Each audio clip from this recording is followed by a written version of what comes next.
consider. The likes of Glencoe's, you're just talking about anabatic flows there. Glencoe's kind of one that your northerly airstream is good, but there is no thermals on the hill. Once you get past midday, the sun gets low and there's very little on the ski slopes. So there's 2 years ago we were up there and we went katabatic on the slope and were on a terrible job to get launched. We had to actually run up the hill to get launched, and then once you're on the air turn and head back down the hill. Yeah. And it was quite, I mean, that was the only way to do it. It seemed bizarre, but I thought it was maybe the sea breeze coming up and spilling over the shoulder, but it wasn't. It was just the shape of the hill where the ski toes and things are, just gets so little sun. As soon as you get past 12 o'clock or 1 o'clock, it just goes katabatic. And you've got to actually run up the line of ski toes to get launched, and then turn and try and jump off the front of the hill and get enough height. It's like an example that we see all the time. It is like the classic dilemma. I mean, that's why I'm listing it like this, because okay, we've put Metland strength and direction, because more often than not, it does dominate. It's the nature of the country that we live in. But on days where, and then you don't really have a choice. If you get a 10, 12, 15 mile an hour Metland, or if you've got a ski tour that takes you to the top of the hill, it's a bit of a draw. Well, that brings a load of other stuff into, site choice actually is really, really complicated, because it's not just this huge list of Met conditions, parameters. It's stuff like, do I want to walk up that hill? Was I at a party last night? What time can I get away in the morning and stuff? That's all crucial stuff that is going to feed into your site choice decision. And at the end of the day, it'll be reflected in the scores on the doors, if you like. I don't just mean in the league, but if you just have, how many really good days did you have this year? The more you get this kind of stuff right, the better you get. It's not a pass or fail thing, If you go somewhere and your choice wasn't absolutely perfect, and you don't get away, or you get away but you don't go as far as the folk, it doesn't matter. It's just a game anyway. But that is part. This is a real big part of the game, is getting yourself to the right place at the right time, and I mean that at every level. I don't want this to have the impression that this is talking about top class, win the XC League type flying. This is meant to be related to everybody. Loads of folk here probably haven't even done their first XC yet. So it's not meant to be, you need to know all this stuff before you can go. It's very much a case, all these issues do come into it, but more often than not, it may well be that it's just that you go and have a less than, or a day that's less big or something than somebody else. And all that means that you learn some lesson out of it. It's something in the decision-making process, planning process that you did to take you where you went, or even stuff that you did during the flight, which I'm going to come on to. I keep saying every cross-country flight ends with a mistake. You either ends at the coast or it ends with a mistake. That's just a fact. And if you learn from the mistake each time you land, instead of needing to do it 7 or 8 times like I do, I'm a very slow learner.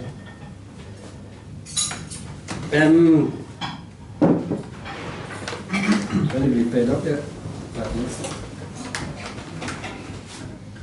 Right, so that's listed all the parameters of what questions are we trying to ask in terms of what kind of flying are we going to get, and how do the parameters feed into it. We've listed all the stuff that we want out of the the weather assessment that we do. So if we had that like a whatever, not a tick box, but a pro forma or something, that and I guess that's a good way to imagine it. That you imagine that this is a sheet that you have to fill in every single time you're going to go flying. Your guess about each one of these values, it's got a wee box, and you've got to write down your number as to what you think the thing is for every one of these. I guess some of them might be yes or no, but for all of these parameters, as far as possible, put a number on them, and if not, say, well, yes, it's an issue, or no, it's not an issue.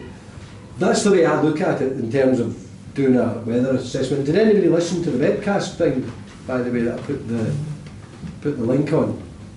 It basically goes through this whole process. It goes into a lot more detail about where and how you get that information out of the forecasts that are available. So I would say certainly I would promote it, of course. It is worth listening to in terms of understanding the process of where to look to find out what. That's basically what you want to know, the webcast. Is that the rest one? No, the one I did. It's just right beside Mark Ritchie's. Oh yeah. But it basically just does this, say, here's the questions, and then it starts 5 days in advance, and it kind of says, that day might be possible, that needs to happen, and that needs to happen. Then we look at it next day and say, oh no, that front's a bit later than it was. The forecasts change all the time, of course. So I wanted very briefly to kind of say the kind of method I use for planning, which generally starts about 5 days in advance. Really nothing else other than trying to spot a flyable day. I do that virtually every day. Have a look at the forecast. Is there a flyable day coming up? And really it's only to get a feel for kind of like long-term planning.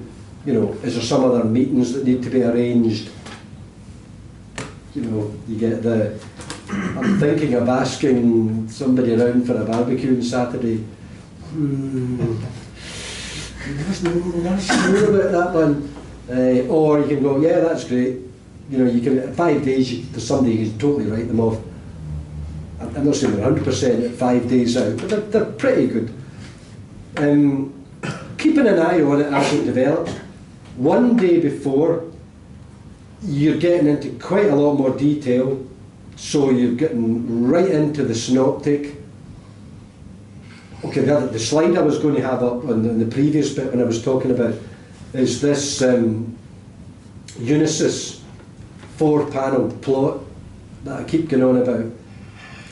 To me, it is the best descriptive form of the big picture, which is exactly where we need to be looking at 5 days out. It shows you the surface pressure chart. It's four panels of Europe and the North Atlantic. The top left one is surface pressure, and you could describe it as air mass temperature. It's like the temperature at, I don't know, 10,000 feet or 5,000 feet or something. So it's describing the temperature of the air mass, nothing to do with ground effects, which is right away telling you one of the crucial things you want to know about the air mass. Is it cold?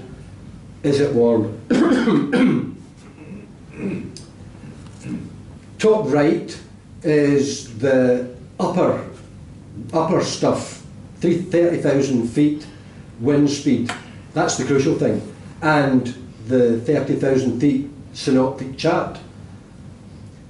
You need to know where the jet stream is to make any form of understanding of the weather. You need to know where the jet stream is, because the jet stream drives the formation of the systems that affect us. So if you're just looking at kind of like synoptic level, you'll see there's a low pressure there, it's got a warm front and a cold front, and it's moving that way, and it's such and such deep, and it's got this wind round it. you're only going to understand that to a certain level if you've got a pretty good feel for why is that low pressure there? Why is that a low pressure there and why is the high pressure over there? And in order to understand that, you need to look at the tropopause level, the 35,000 feet level, where the jet stream is, because it's the bends on the jet stream that cause these low pressure systems to form. So it always seems a really good place to start by simply asking yourself, where is the jet stream? And how fast is the jet stream? I often ask people if they would fly at Tinto with 150 mile an hour wind and bigger. Most folks say no, but it's not uncommon for folk to go flying where there's 150 mile an hour wind 5 miles up there, same distance as Tinto to bigger is. And if you're confident, if you are confident enough in your judgment, if you're confident that it is right, that the separation between what's happening at 30,000 feet and what's happening in the bit that we fly, then I'm not saying it's crazy to go flying, it's a common thing that we do. But to go flying and not know there's 150 mile an hour wind 5 miles above your head strikes me as kind of saying you're not looking at the big enough picture here. So I'd say that's really crucial.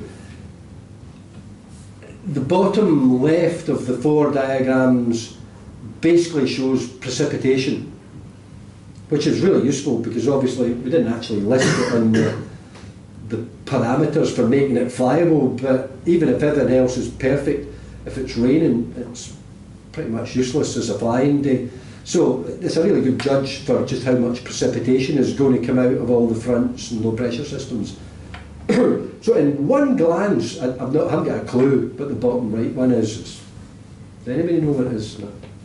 Can I ask what it is you're referring to? It's where do you go for this? Unisys. I've posted the link numerous times onto the new pilots group and stuff. Right. It's Unisys UNISYS weather website. In fact, if you Google Unisys GFS 4-panel plot, right, it's basically just the GFS weather model, which you'll see displayed in dozens of different websites and different forms. It's not the same model. People just display it. RASP effectively is just a different version of how to display. Is it UK Met Office based? No, this one isn't. No, it's. I think it's American, and you have to. I'll post the link for it tomorrow on the group to get you there to save you googling it. But it's basically the Europe version of the GFS model. So that's what I always look at in terms of just for a glance, and it goes for 10 days into the future, so it makes it like really useful. But the Met Office chart only goes 3 or 4 days. So yeah, one day before you're really getting to firm up. But all of these parameters, you're starting to be able to be fairly definite about putting numbers in all the boxes. And of course this is where RASP makes it really easy. It makes it seem really easy. Because sometimes it actually makes it more complicated, because people look at RASP and believe it and fail to take account that it's an out-of-date forecast, so it's wrong anyway. So it gives the impression of making it really easy. You just click in the box and it tells you everything about everything. But again, if you've not got a good idea of the bigger picture, RASP can be very misleading to just look at it on its own.